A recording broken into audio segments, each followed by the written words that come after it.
All right, how about now? Can you hear me okay? Hi, Ronnie. I see that you're there. Susan Anderson, Linda Lombardo. Thank you guys for participating today. I appreciate you being here. So, I haven't been on live in a long time, but I have a lot of friends that I've met over the years with our So Steady participation and very excited to share that with you. So, let me tell you a little bit of the story of this quilt. I have a good friend who asked me to make a quilt for somebody that was going through some stuff and had lost their connection with some of their historic quilts in their family due to, a disaster. And so when I was talking to that person, some of the things that they wanted and that they valued were a log cabin, an Irish chain, and they wanted some type of star inside of their quilt. And so I took the elements that she asked about and I tried to build a quilt that would put them all together in a scrappy fashion. She really was interested in a scrap quilt. And I have to say, I was really thrilled about that because scrapping is so close to my heart. I love it. I feel like all the pieces of the past get connected with a scrap quilt, and you're putting pieces of when you were, first starting to quilt, and you're bringing those together with pieces that you have today. So that's what this quilt is all about. So many of these pieces, I can tell you where I bought them, what quilt they went in, how my first kid, this was part of his quilt. My daughter, this was part of her when she was in second grade for this, that, the other thing. So those quilts have a lot of meaning and memory, and a lot of us have tons of scrap that's just waiting to be loved. So in keeping with the modern tradition of really upcycling and making our scraps into something more than just a pile of crap that was in the box over there, what I want to do is I want to make my scraps vibrant, give them a framework where they can shine. In the home and hearth is the way that I've chosen to do this. One of the best things about home and hearth is you can use 1.5 inch strips, even 1.5 inch squares. So the log cabins are all built with 1.5 inch log strips. So 1 inch of the strip will show when they're sewn in. So it's 1.5. It's kind of narrow, but it builds up very quickly. And I've revamped the quilt a little bit. The original one that I made had over 3,000 pieces. And I feel like that is a labor of love, but it has a recipe for never having a quilt get finished also. So what I've done is I made the tableau a little bit smarter, a little bit more organized, easier to finish. So it's 20 log cabins that you'll need. And then there's a certain number of the star and chain blocks that you'll do. And then they're all connected by these snowball sash elements. So let me see if I can point, right? So that's that solid right on the edge there of the log cabin, the blue, and then the little triangles. Those are the snowball connectors.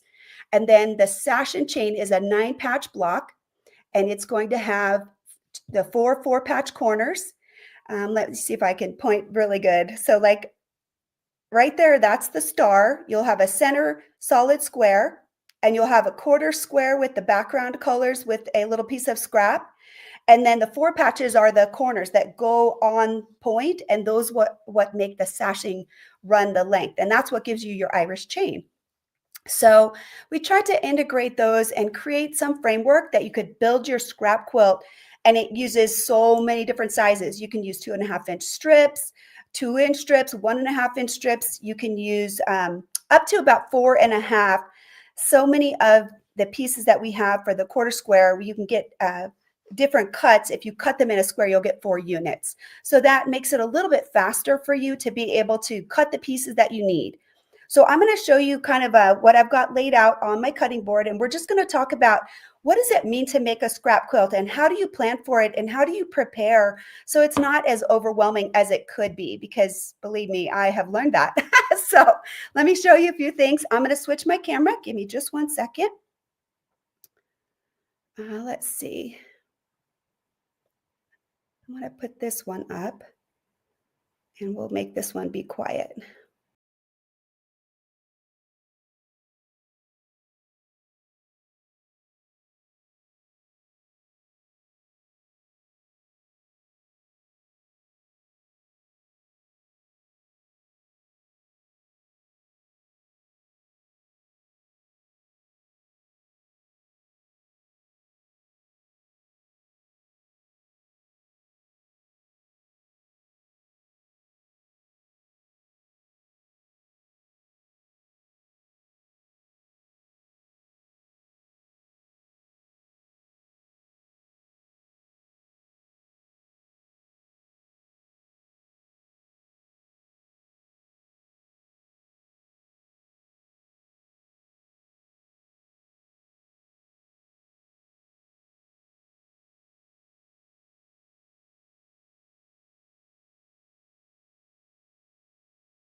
All All right, right, can you you hear me hear me now? now? I I don't know don't know what what is is the the problem with problem the with the sound. sound. I I do do think think it's it's my my lack of lack of expertise expertise for for sure. sure. I'm I'm so so sorry. sorry. I I don't don't know know why this why is this is difficult. difficult. There's an There's an echo. echo. Let's Let's try. try. So I'm going to just take the earbuds out and we're just going to try to use the single sound. I'm going to have to put both of them up on the screen. Okay.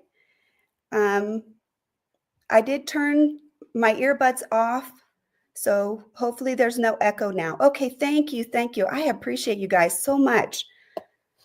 All right, so I wish I could make this a little smaller and make this a little bigger, but let's see what we can do. Let's go to solo layout. You know, I don't want to change anything. I don't want to mess with the sound. I'm just going to leave it and I'll talk and hopefully you can still see on the camera there. So right here, I was talking about when I'm choosing the color layout, notice that these two pieces are both kind of light. You can have a very organized color palette where you're taking all of your pieces and you put all the greens in the same place and you put all of the reds in the same place. And you can have a very organized look to your log cabin. What I wanted was a little bit more on the scrappy side so the color could move around. And I think that this works really well when you're putting your 9-patch pieces together and you're doing the snowball connectors. So what happens is I made all of the log cabins and we're going to make all of the star and chain blocks. And then you'll lay them out and you can move the connectors to give you the best color to connect everything. That way you won't have two greens next to each other or two blues next to each other. This will give you the opportunity to move the color around and have a nice balance of color. So when I was making the log cabins, all I tried to do was just make sure that you had good contrast as I added each piece. So for me, what I did is when I went through my scraps, I have all of these prepared. Can you see that these are kind of all laid out in a strip like this? Now, I could cut all of those ahead of time, right? When I'm building the log cabin, but why? If I'm gonna have to cut them again later, maybe, I'm just gonna put it on there. You know, when you start with that first 1.5-inch piece and you sew that to another 1.5, those should be the correct size. So I'm gonna make 20 of those, and then I'm just gonna start building with the pieces I already have. And I'm going to use my Sew Steady let me see if I can make this show up right here. This is my Sew Steady adjustable locking ruler. And the way I'm going to use it is as I'm adding those pieces, I'll add all 20 of the next strip and then trim them all up and then add the next 20 and trim them all up. And to me, that was a little bit faster than trying to pre-cut everything. And if you have any inaccuracies with your piecing, it's very forgiving that way. Now, you could always cut them down if you want to do that. I am a little lazy, I admit it. So I felt like that for me was a little faster. And so when you sign up for the Zoom class, what are we going to learn? We're going to learn techniques for organization. We're going to learn how to use the 1/4 and 1/2 square locking rulers to make things happen really quickly, getting all the backgrounds cut super fast, and being able to chain piece and be really accurate and intentional about how we're putting everything together so that those rows can come together really fast. Included in the Zoom class is the pattern, right? So here's the pattern. I'm really excited because it does look really beautiful and it's really fun to put it together. So for those people that want that accountability and being able to have the camaraderie of doing that, we had about 25 people that made the Blissful Spirits with the Zoom group, with our online group. And then I have about 70 students that actually made that king size. And that was, you know, pretty over the top. The Blissful Spirits wedding ring that we did with the Sew Steady cutting tools, that definitely was over 2,000 pieces. And that's a lot of itty bitty bitty bitty bits that you're cutting. This is going to go together so much faster. I can literally stand there and I can have all the sash connector pieces cut And I've got some really great tips using the Bound to Fit binding tool to make it super, super easy to put your corner on there. And you know how like sometimes when you put the little corner on there and you sew down the middle, and then you have to flip it, and then you have all that extra bulk in there, and then maybe it's exact and maybe it isn't. We are going to fix that with some awesome Sew Steady tools to show you how to get it very accurate and super precise. So the pattern is $20. It's available digitally. Just put it up on the internet for me. So those are definitely available if you just want the pattern. The tools that I'm really, really recommending that are going to make your life so much easier to do it is I'm going to put them, actually here, I'll put them on my Olaso mat so you can see them better. So when you're making your log cabins, you're going to start with a little bitty cabin, right? And then you're going to frame it all out. When you put the last bit, this will be like the scrappy base. And then when you put the dark colors, that'll put the frame around it. Okay. And then to do all of the other patchwork work, we're going to be using the 1/4 and the 1/2 square adjustable locking rulers from WESTALEE Design. And I cannot tell you how much I use these all the time. They're super accurate. They're really easy. One of them, I've modified how we use it, and I'm going to show you that so that you don't have to cut bias strips. You can literally cut squared up strips, and I'm just going to show you how you can use it that way. And it makes for very, very accurate piecing. And the other piece that I told you we need is we definitely need this Bound to Fit binding tool. And we're going to use that not for binding, we're going to use that for piecing. And that's the little special technique that I'm going to be showing in the Zoom class. So these sessions are set up. They're coming up. It's March, April, and 2 in May. They're not quite a month apart. The reason I want to have some time in between is I want people to be able to do whatever the step is. So basically, the first session will be making log cabins, and I'm going to show 2 different ways to do it. And then I'll let you make those 20 in that time period. And then the next one will be doing the star and chain. And part of the star and chain is you have to make a ton of 2 patches and then a ton of 4 patches. And so we'll talk about some ideas for how you can do that really, really quickly.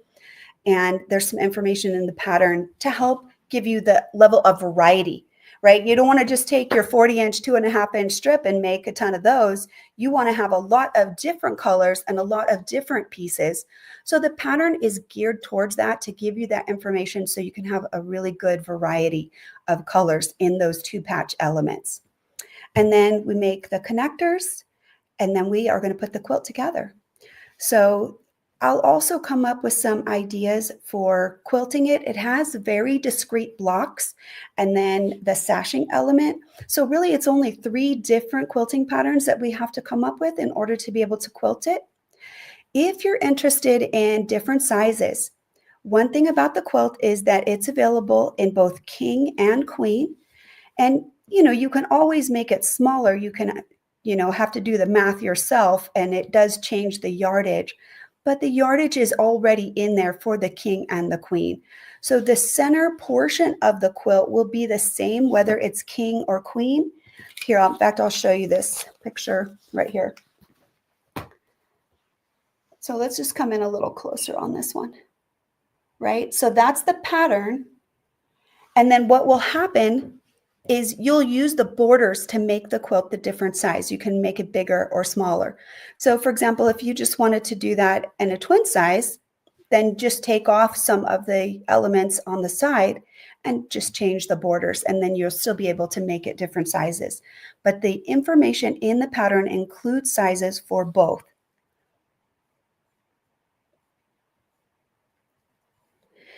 So somebody asked about they don't want to buy the adjustable rulers.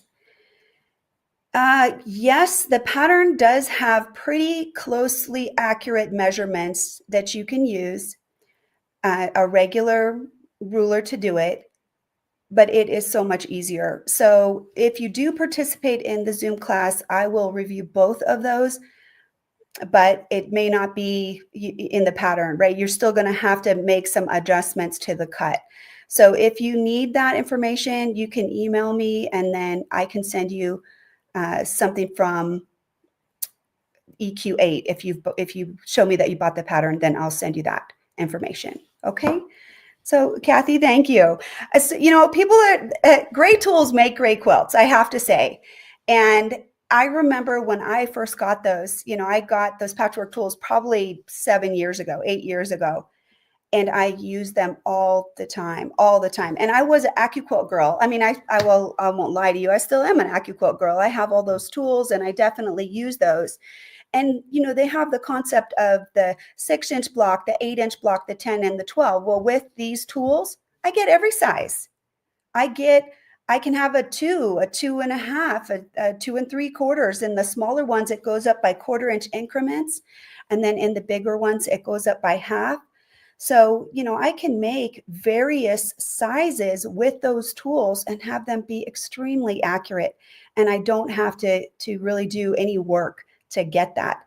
The way that you figure out the width of your strip is, I'll just use a little something dark here. This right now is set up. You can see right at this 3 right there. And that is the width right there of the strip that I need in order to cut that half square triangle, right? So then I can use the WESTALEE locking ruler or any ruler to measure the width of that strip right there. Let me loosen this up. This is basically how you would do it. You're lining this up. It's right on the line. And that black bar is giving you that measurement right there of how wide is my strip. So once I cut the strip, then I already have the correct size for just cutting those triangles. And I just go down the strip and I just cut them. You can measure that with, you know, anything that you have online. You can say, I need a 3-inch half square or a 1/4 square. It'll give you that information. It's readily available on the internet, but it's super accurate if you use the WESTALEE tools. And what we're looking for is being able to get a really beautiful connection on the iris chain and super accuracy with all of the 2 patches so that everything lines up really well. So, Carol, you asked, you have the binding tool. Yes, all of these tools are available separately. They're also available as a grouping. So they have, for $110, I believe is the correct MSRP price, you can get their strip ruler, which is the 18-inch strip ruler, and you would get both of the 1/4 and half square units. You can also buy them just separately, right? And the Bound to Fit binding tool obviously is very, very useful for binding, but I can't wait to show people how we can use it with these tools and how accurate it is and how much easier it, you know, you're going to have all of your connectors perfectly cut and perfectly sized with the dog ear and everything. You'd be able to just sew so quickly and chain piece all of those little elements. So it's going to be really, really fast and easy. Let's see. Kathy, I haven't bought anything this week. Girl, I can't buy everything I want to buy either. I know how it is. We got to make choices. But if you'd like to, I feel like those 2 tools, I have used them consistently over the last few years. For any of my patchworking, I use them a lot. And especially for scrapping, because you always end up with all these small pieces. Well, then, you know, it's like perfect, right? You can just put the little pieces right there, right? If you have a little scrap, I can just stick that right on there. I don't have to even think about it. So I do find that they're super useful. As long as you have one clean, straight edge that you can line that up on, you can cut a million different pieces. So Ronnie, the pattern is available. Like I said, it's available digitally. And I hope you guys will join. The class will not be StreamYard. As you can tell, I'm not as savvy here as I would like to be. I did have a little training, but apparently I'm not as efficient as I want to be. I will be hosting the class on Zoom, and it will be hosted from my studio. And what I plan to do is, once we have some information about who is participating and things like that, then I will either post virtually a prep guide for the first class, or I'll have an open Q&A where people can ask questions as they're getting ready for the class. And then if you need any information about what tools you might need or anything like that, you can email me. So I'm Kate at fabricatedquilts.com. It's fabricate with a K, no C, fabricatedquilts.com. So if you have any questions, you can definitely send me that information. And again, I really apologize for making you guys wait. I appreciate that you guys hung on. Ronnie, that is such a good question.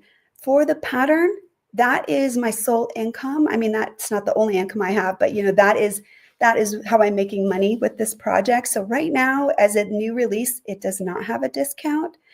I will talk to Stacy and see if there might be a possibility that we could do tools discounted in conjunction with class sign up. But right now, I don't have an answer to that. So I will definitely find out and ask that question. Lisa, hi from Sugar Land, Texas. So are there any more questions, you guys? Please let me know if you have any more questions. You can definitely email me, or you can go through So Steady and they'll pass the message on to me. If you just, it's info@sosteady.com. And like I said, the pattern is already available. My quilt has already been gifted physically to the person that it was made for. So I don't have it. So I will be working from scratch again alongside you. So we'll be all in the same boat together. But fortunately, I've learned a lot of lessons that can make this process a lot easier. And this quilt is just really fun to do. And as you start seeing it come together, I just feel like I was shining sunbeams right out of my heart as I looked at it, because it just feels happy, super happy. All right, well, you guys, I won't keep you hanging on. I've introduced the pattern. I've told you that we have the 4 sessions. I've told you about the tools that we need. And we'll be giving all kinds of tips for working with scraps throughout the process, about making sure that your bias is in the right place as we go through the process. And that does make the quilt come together so much easier. We'll also be using clapper, because that will help the quilt be smooth and easy, and a lot of tips for pressing, just to really get this thing together perfectly and make it a really great quilt. And come on, let's break out those scraps, right? You've got probably as many as I do. I've been quilting for almost 35 years, and this was a great way to just break that open and really use what I've had and make it loved. So have a great day, you guys. Go quilt, right? Go sew something. Be creative and have a terrific day. Thanks for your patience again, you guys. Bye-bye.